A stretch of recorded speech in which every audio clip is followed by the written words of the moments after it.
ವೇಶ್ಯಾವಾಟಿಕೆ, ಅಕ್ರಮ ವರ್ಗಾವಣೆ, ಅತ್ಯಾಚಾರ ಸೇರಿದಂತೆ ಹಲವು ಆರೋಪಗಳನ್ನು ಎದುರಿಸುತ್ತಿರುವ ಮಂಜುನಾಥ್ ಕೇಸ್ ಅಲಿಯಾಸ್ ಸ್ಯಾಂಟ್ರೋ ರವಿಯನ್ನು 11 ದಿನಗಳ ಬಳಿಕ ಕರ್ನಾಟಕ ಪೊಲೀಸರು ಗುಜರಾತ್ನಿಂದ ಸೆರೆ ಹಿಡಿದು ಕರೆತಂದಿದ್ದಾರೆ. ಕೆಲವು ತಿಂಗಳುಗಳ ಹಿಂದೆ ಬೆಂಗಳೂರಿನ ಆಸಿಡ್ ನಾಗ ಬೆಂಗಳೂರಿನಿಂದ ಓಡಿ ಹೋಗಿ ತಿರುವನ್ನಾಮಲೈನಲ್ಲಿ ಸನ್ಯಾಸಿಯಾಗಿದ್ದು ಗೊತ್ತೇ ಆಗುತ್ತಿರಲಿಲ್ಲ ಇವನು ಅಂತ.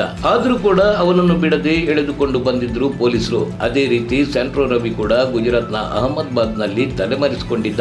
ಈತ ಬೆಂಗಳೂರಿನಿಂದ ಹೊರಡುವಾಗ ಮೊದಲಿಗೆ i20 ಕಾರ್ನಲ್ಲಿ ಹೋಗಿದ್ದು, ಆ ಬಳಿಕ ಮಹಾರಾಷ್ಟ್ರ ತಲುಪಿದ ನಂತರ ಅಲ್ಲಿ ಹುಂಡೈ ವೆನ್ಯೂ ಕಾರ್ನಲ್ಲಿ ಗುಜರಾತ್ ತಲುಪಿದ್ದಾನೆ. ಮೈಸೂರಿನ KS Manjunath alias Santro Ravi ಪೊಲೀಸರಿಗೆ ಕೆಳ್ಳೆಹಣ್ಣು ತಿನ್ನಿಸಿ ಓಡಾಡುತ್ತಿದ್ದ. ಪೊಲೀಸರು ಹುಡುಕಾಟ ಆರಂಭಿಸಿದ 11 ದಿನಗಳ ಬಳಿಕ ನಿನ್ನೆ ಗುಜರಾತ್ನ ಅಹಮದಾಬಾದ್ ನಲ್ಲಿ ಬಂಧನ ಸಾಧ್ಯವಾಗಿದೆ. ಸ್ಯಾಂಟ್ರೋ ರವಿ ಪೊಲೀಸರ ಕೆಟ್ಟಕ್ಕೆ ಬಿದ್ದಿದ್ದು ಮಂತ್ರಾಲಯದ ರಾಯರ ದರ್ಶನಕ್ಕೆ ಬಂದಿದ್ದವನಿಂದಲೇ ಎನ್ನುವುದು ವಿಶೇಷ. ಮಂತ್ರಾಲಯಕ್ಕೆ ಬಂದಿದ್ದ ಸ್ಯಾಂಟ್ರೋ ರವಿ ಆಪ್ತ ಲಸ್ಮಿತ್ ಅಲಿಯಾಸ್ ಚೇತನ್ ಎಂಬಾತನನ್ನು ರಾಯಚೂರು ಪೊಲೀಸರು ವಶಕ್ಕೆ ಪಡೆದು ವಿಚಾರಣೆ ನಡೆಸಿದ್ರು. ಈ ವೇಳೆ ಸ್ಯಾಂಟ್ರೋ ರವಿಯ ಸುಳಿವು ಪತ್ತೆಯಾಯಿತು. ತಕ್ಷಣ ಎಚ್ಚೆತ್ತ ಪೊಲೀಸರು ಚೇತನ್ ನನ್ನು ಮೈಸೂರಿಗೆ ಕರೆದೊಯ್ದರು. ಅಲ್ಲಿ ಇನ್ನಷ್ಟು ಮಾಹಿತಿ ಸಂಗ್ರಹಿಸಿದ ನಂತರ ಸ್ಯಾಂಟ್ರೋ ರವಿ ಗುಜರಾತ್ ನಲ್ಲಿ ಇರುವುದನ್ನು ಖಚಿತಪಡಿಸಿಕೊಂಡು ರಣರೋಚಕವಾಗಿ ಬೇಟೆಯಾಡಿ ಸೆರೆ ಹಿಡಿದಿದ್ದಾರೆ. ಈ ಪ್ರಕರಣದಲ್ಲಿ ರಾಯಚೂರು, ಮಂಡ್ಯ, ರಾಮನಗರ ಪೊಲೀಸರು ಅತ್ಯುತ್ತಮ ಕೆಲಸ ಮಾಡಿದ್ದಾರೆ. ಅವರನ್ನು ಎಡಿಜಿಪಿ ಅಲೋಕ್ ಕುಮಾರ್ ಶ್ಲಾಘಿಸಿದ್ದಾರೆ. ವರದಿ ಉದಯ್ ಕುಮಾರ್.